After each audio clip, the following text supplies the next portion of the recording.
हरित वन के दिल में एक बूढ़ा और समझदार उल्लू ओलिवर रहता था। यह जंगल एक रंगीन स्वर्ग था, जहाँ कई जानवर शांति से रहते थे। एक दिन जंगल सूखने लगा, पेड़ों के पत्ते झड़ने लगे और पहले साफस्वच्छ नाले गंदे हो गए।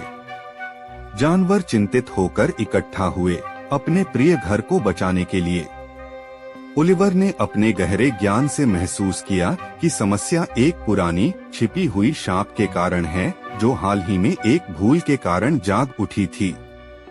यह शाप सदियों से निष्क्रिय था, लेकिन जानवरों की हाल की हरकतों जैसे पत्थरों को हटा देना और शाखाओं को काटना ने अनजाने में जंगल की संतुलन को बिगाड़ दिया था। अपने घर को बचाने के लिए दृढ़ संकल्पित ओलिवर ने जंगल के जानवरों की एक बैठक बुलाई। बेनी भालू, लूना हिरण और साशा गिलहरी। उन्होंने तय किया कि वे जीवन के पेड़ को खोजने की यात्रा पर जाएंगे, जिसे शाप को हटाने की शक्ति दी गई थी। उनकी यात्रा में कई चुनौतियां थीं। उन्हें खतरनाक नदियों को पार करना पड़ा, ऊंची पहाड़ियों पर चढ़ना पड़ा और घने जंगल से गुजरना पड़ा।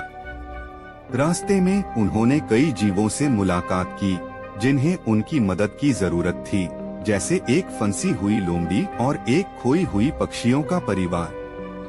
हर बार जानवरों ने मदद की, जानकर कि उनकी दया उनकी खोज में मदद करेगी। अंततः कई दिनों की यात्रा के बाद वे जीवन के पेड़ तक पहुंच गए। इसकी शाखाएं एक सौम्य सुनहरी प्रकाश से चमक रही थीं। उन्होंने पाया कि शाप को हटाने के लिए उन्हें पेड़ की जड़ में एक विशेष जादुई पत्थर रखना होगा। पत्थर को जगह पर रखने और अनुष्ठान पूरा करने के बाद जीवन के पेड़ की जादू जंगल में फैल गई। पेड़ फिर से हरे भरे हो गए, नाले साफ हो गए और जंगल अपनी पूर्व की सुंदरता में लौट आया। जानवरों ने अपनी सफलता का जश्न मनाया और एक महत्वपूर्ण पाठ सीखा। सम्मान और सामंजस्य अपने घर को संरक्षित करने के लिए आवश्यक हैं।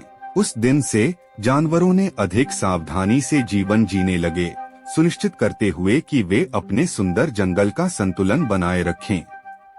और ओलिवर समझदार उल्लू उनके ऊपर नजर रखते हुए यह सुनिश्चित करता रहा कि जंगल की शांति और समृद्धि कभी भी डिस्टर्ब्ड न हो।